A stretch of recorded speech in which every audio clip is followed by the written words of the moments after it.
काय गं, मी असं ऐकलंय तुला फार डिमोटिवेट केलं जातं. तुला प्रत्येक कामामध्ये चुकीचं ठरवलं जातं. तुला असं म्हटलं जातं की तू दबून राहा. असं आहे का?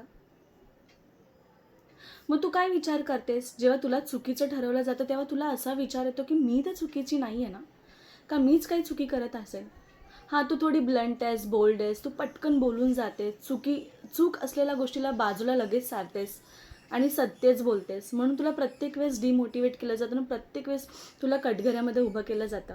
असं होतं ना? खरं सांग, होतं ना तुझ्यासोबत? मग तुला असं वाटत असेल मी हे थांबवावं का? मी ब्लंट आणि बोल्ड नसावं का? अजिबात नाही. तुला जे वाटतं ना, तू बोल. तू मागे सरू नकोस. जे आहे ते बोलत जा. ज्या दिवशी तू खरं बोलत जाशील ना, एक दिवस कोणाला कोणीतरी समजेल की नाही, ती बरोबर होती आणि दुसरं कोणतरी रॉंग होतं. आणि तुला जे वाटतं सत्यच बोलत जा. तुला वाटतं ना हे चुकीचं आहे, तू खरं बोलत जा की हे चुकीचं आहे. कारण त्याने काय होईल, तुझा स्वतःवर आत्मविश्वास वाढेल. आणि आत्मविश्वास वाढल्यामुळे तुला अजून प्रगती करता येईल. म्हणून तू लोकांचा अजिबात विचार करू नको. ते बोलणारच तुला, ते डिमोटिवेट करणारच तुला. कारण त्यांचं कामच आहे ते. पण तू स्वतःवर लक्ष दे. तू फक्त तुझं काम प्रामाणिकपणे करत जा.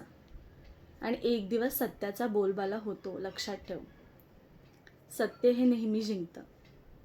त्यामुळे तू ब्लंटच राहा, बोल्डच राहा आणि मस्त राहा. धन्यवाद.